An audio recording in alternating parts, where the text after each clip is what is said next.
നമസ്കാരം. കഴിഞ്ഞ ദിവസം വൈകിട്ട് 7 മണിക്ക് ഞാൻ ഈ നിൽക്കുന്ന സ്ഥലത്ത് വലിയൊരു കൊലപാതകം തന്നെ അരങ്ങേറുകയുണ്ടായി. സുഹൃത്തുക്കൾക്കൊപ്പം വിനോദത്തിന് വേണ്ടി പുറത്തിറങ്ങിയിട്ടുള്ള 19 വയസ്സുകാരനെ അതേ സുഹൃത്തുക്കളുടെ ഇടയിലുണ്ടായിട്ടുള്ള ഒരു പ്രശ്നമാണ് ഒരു കൊലപാതകത്തിലേക്ക് എത്തിച്ചത്. രണ്ട് ടീമുകളായി തിരിഞ്ഞുകൊണ്ട് ഫുട്ബോളുമായി ബന്ധപ്പെട്ടുള്ള ചില സംസാരവും അതിനിടയിൽ ഉണ്ടായിട്ടുള്ള വാക്കുതർക്കവുമാണ് കൊലപാതകത്തിലേക്ക് നയിച്ചത് എന്നുള്ളതാണ് വിവരം. നമ്മൾ ഈ കാണുന്ന സ്ഥലത്താണ് ഈ ഒരു കൊലപാതകം നടക്കുന്നത്.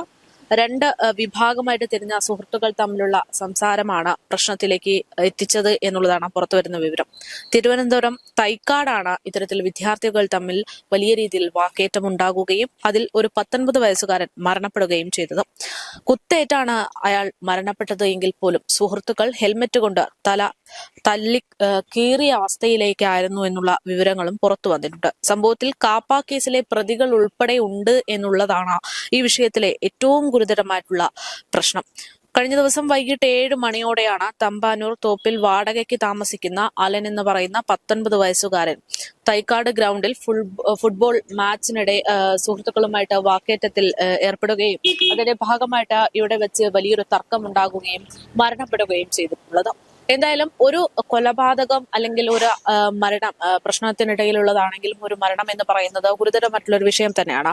ഇതിൽ ഏറ്റവും വലിയ പ്രതിസന്ധിയായി നിൽക്കുന്നത് പോലീസിന്റെ മൂക്കിൻ തുമ്പിലാണ് ഇത്തരമൊരു കൊലപാതകം തർക്കമൊക്കെ ഉണ്ടായിട്ടുള്ളത് എന്നുള്ളതാണ്.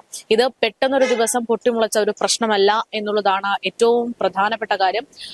മാസങ്ങൾക്ക് മുമ്പ് ഇതേ സ്ഥലത്ത് വെച്ച് പലതവണ ഇതേ വിഷയവുമായി ബന്ധപ്പെട്ട് ഇരുകൂട്ടരും തമ്മിൽ സംസാര വിഷയമാകുകയും കയ്യാങ്കളിയിലേക്ക് പോകുകയും ഒക്കെ ചെയ്തിരുന്നു. പക്ഷേ അന്നൊന്നും പോലീസ് ഇതിൽ കൃത്യമായിട്ടുള്ള നടപടികൾ കൈക്കൊള്ളുകയോ കൃത്യമായിട്ട് അവരെ വാൺ ചെയ്തു വിടുകയോ ഒന്നും തന്നെ ചെയ്തില്ല. ആ ഒരു കൃത്യമായിട്ടുള്ള ഇടപെടൽ ഉണ്ടായിരുന്നെങ്കിൽ ഒരുപക്ഷെ ഇന്ന് ആ 19 വയസ്സുകാരൻ ജീവനോടെ ഉണ്ടാകുമായിരുന്നു.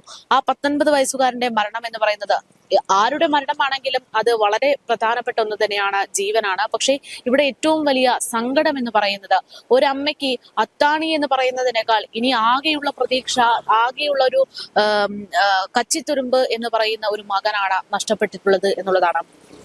ഈ അമ്മയുടെ മകൾ കഴിഞ്ഞ വർഷമാണ് ആത്മഹത്യ ചെയ്യുന്നത്. ഭർത്താവ് ഒരു ആക്സിഡന്റിൽ പെട്ട് മരണപ്പെടുകയും ചെയ്തു. പിന്നീട് കുടുംബത്തിലുള്ള ഏക ഒരു ആശ്രയം, സമാധാനം എന്ന് പറയുന്നത് 19 വയസ്സുകാരനായിട്ടുള്ള അലനായിരുന്നു. സഹോദരിയുടെ മരണത്തിന് ശേഷമാണ് അലൻ മതപഠനവുമായി ബന്ധപ്പെട്ട് പോകുന്നത്. വിദ്യാഭ്യാസമൊക്കെ മതപഠനത്തിലേക്ക് മാറ്റുകയും അതുമായി ബന്ധപ്പെട്ടുള്ള പഠനത്തിന്റെ കാര്യങ്ങൾ ചെയ്തുകൊണ്ടിരിക്കുന്നതിനിടെ ഇപ്പോൾ തിരുവനന്തപുരത്തേക്ക് എത്തുകയും ഒക്കെ ആയിരുന്നു. സഹോദരിയുടെ വീട്ടിലായിരുന്നു അലൻ ആദ്യം താമസിച്ചതെങ്കിലും സഹോദരിയുടെ വിയോഗം, അതിലുണ്ടായിട്ടുള്ള മാനസിക ബുദ്ധിമുട്ടുകൾ, അതിന്റെ ഭാഗമായിട്ട് പിന്നീട് അലൻ വാടക വീട്ടിലേക്ക് താമസം മാറ്റുകയായിരുന്നു. അങ്ങനെ ആ താമസം മാറ്റിയ സമയത്തുണ്ടായിട്ടുള്ള സുഹൃത്തുക്കളുമായി ആണ് ഈ ഒരു വാക്കേറ്റം ഉണ്ടായത് എന്നുള്ളതാണ് പുറത്തു വരുന്ന വിവരം.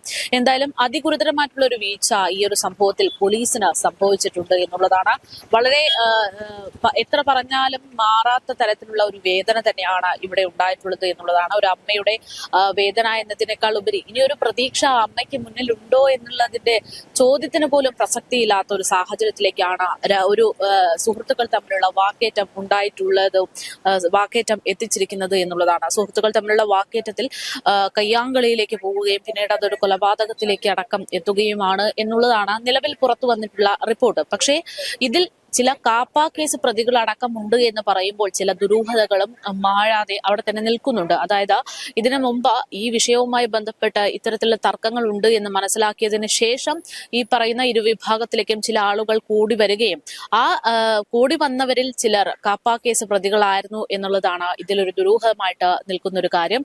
ഇത് മനഃപൂർവ്വം, അതായത് ആൾക്കൂട്ട മർദ്ദനത്തിൽ ഒരാൾ മരിച്ചു കഴിഞ്ഞാൽ അത് മനഃപൂർവ്വമല്ലാത്ത നരഹത്യക്ക് കേസെടുക്കും എന്നുള്ള കാര്യത്തിൽ ഇപ്പോഴത്തെ വിദ്യാർത്ഥികൾക്കൊക്കെ നല്ല ധാരണയുണ്ട്. കുറച്ച് വർഷങ്ങൾക്ക് മുമ്പ്, കഴിഞ്ഞ വർഷം കോഴിക്കോടുണ്ടായ ഒരു മരണം അല്ലെങ്കിൽ കൊലപാതകം, അത് അത്തരത്തിൽ വിദ്യാർത്ഥികൾ കൈകാര്യം ചെയ്തതൊക്കെ നമ്മൾ സോഷ്യൽ മീഡിയയിലൂടെ കണ്ടതാണ്. അതേ രീതിയിലുള്ള ഒരു പ്ലാനിംഗ് ആണോ ഇവിടെ നടന്നിട്ടുള്ളത് എന്നുള്ളതാണ് നിലവിലത്തെ സാഹചര്യത്തിൽ ഉണ്ടാകുന്ന പ്രധാനപ്പെട്ട സംശയം. എന്തായാലും പോലീസ് ഈ വിഷയത്തിൽ അന്വേഷണം ആരംഭിച്ചിട്ടുണ്ട്.